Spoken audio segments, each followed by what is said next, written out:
All right, what's up everybody? Winston here, and this is our fourth video in this productivity series. And so, firstly, I just want to tell you guys, thank you. We appreciate your viewership, and if you would, go ahead and give us a subscribe because we want you to get this information. So make sure that you subscribe. There'll be a little button over there. And what we're going to talk about is leveraging your daily planning. Okay, so if you peel back, maybe Brett will plug the videos here, but we've got monthly planning that we talked about, and then we talked about weekly planning. This is just the last step, okay? And it's breaking everything down to the day. And really, ultimately, you're going to break stuff down to 30-minute blocks, right? We talked about last video about zero balance budgeting.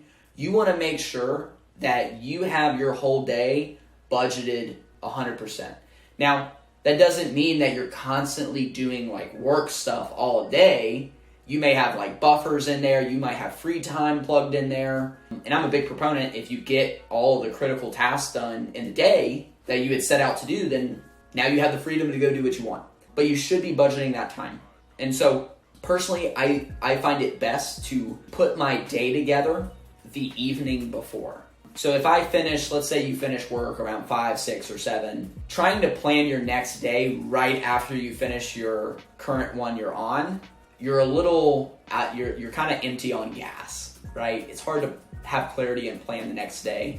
So personally, I like to kind of refresh, do whatever you're doing in the evening, have dinner, and then maybe it's 8, 8:30, 9 o'clock, sitting down for 5 to 10 minutes and planning out and sketching out what you're doing the next day, putting those to be completeds on paper, putting what's on your radar, writing down what you're studying the next day, putting your targets, writing those down every single day, and then on a piece of paper or your planner, like budget every single 30-minute block, okay? One of the best things is like actually establishing what time you're gonna wake up the next day. It's, personally, I believe I've proven this, is that if I say I'm gonna wake up at a certain time the day before, I end up waking up at that time. But if I leave it to chance, even if you still set an alarm, if you don't have something pressing, you'll just hit snooze and you'll wake up 30 minutes later or an hour later.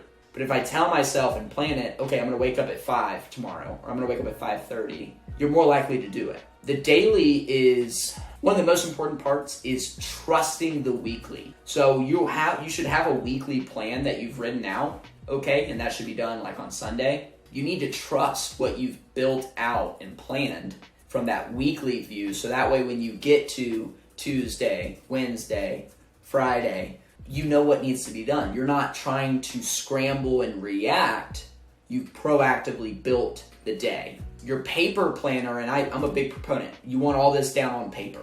You physically writing it has big implications to you imprinting it on your mind, so that way it becomes the reality. And so whatever's in if you have a digital calendar, like a Google Calendar or an Outlook calendar, you should take what's on paper and make sure it mirrors what is on your digital calendar. Okay, super important. They shouldn't have a discrepancy. And the couple notes here is, if you find that, let's say, for instance, we talked about in the last video, you want to have about a 3 and 3 method. If you've got 3 meetings and 3 critical tasks, like that's a pretty full day for most people. You're going to be making progress. That doesn't mean that's all you can do, okay? But consistency, if you do that for 10 years in your business, like as long as you're doing good quality stuff, like you're gonna win.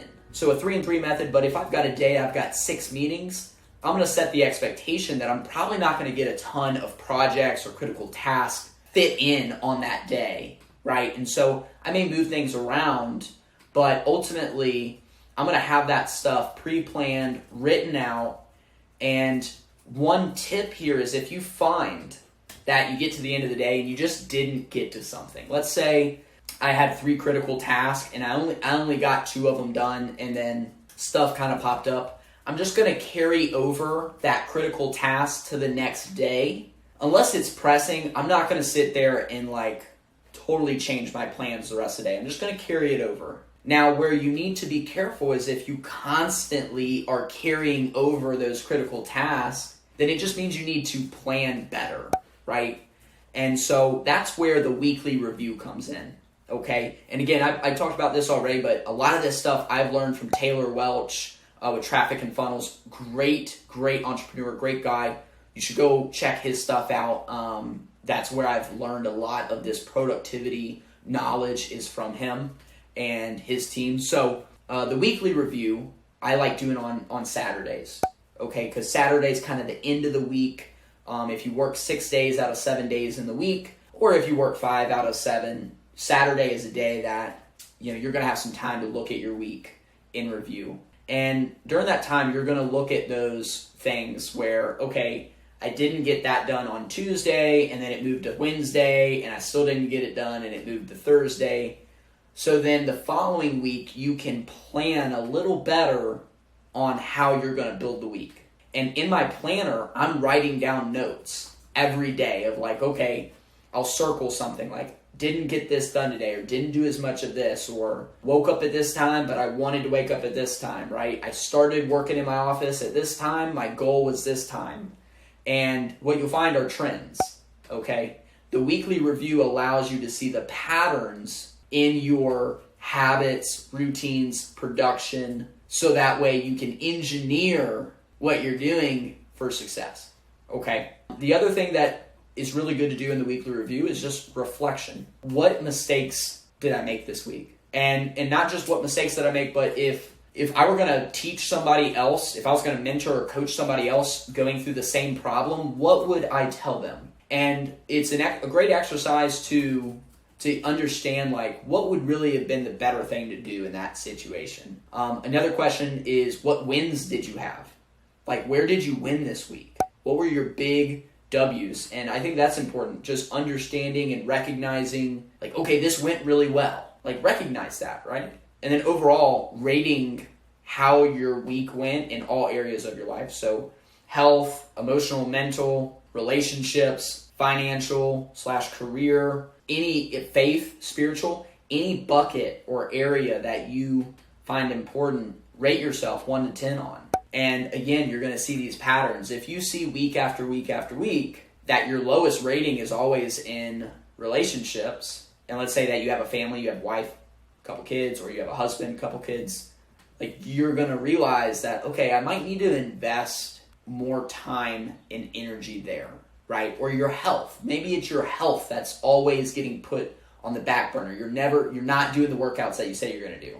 You're not eating the way that you say you're going to do. So then you see the pattern. What we track and measure is what gets improved upon. What we measure gets improved upon. Super important lesson in life. If you're not measuring something, then it's not getting improved. And so track everything, right? Don't go so melancholy and type A on it that you have a spreadsheet for everything like me. But track everything so that way you know where you're at, and you can gauge what work and what effort needs to be done to get where you want to go, right? So daily planning, your weekly review, couple that with the monthly and weekly planning, and I'm telling you, you're going to be a machine out there. So I hope this helps, and don't forget, drop a subscribe here. Again, if you don't get the information, then it's just going to be more and more weeks and months until you implement it. So you should subscribe, and then if you have a comment, drop it below, and we'll make sure we get to you quick. All right, see you guys.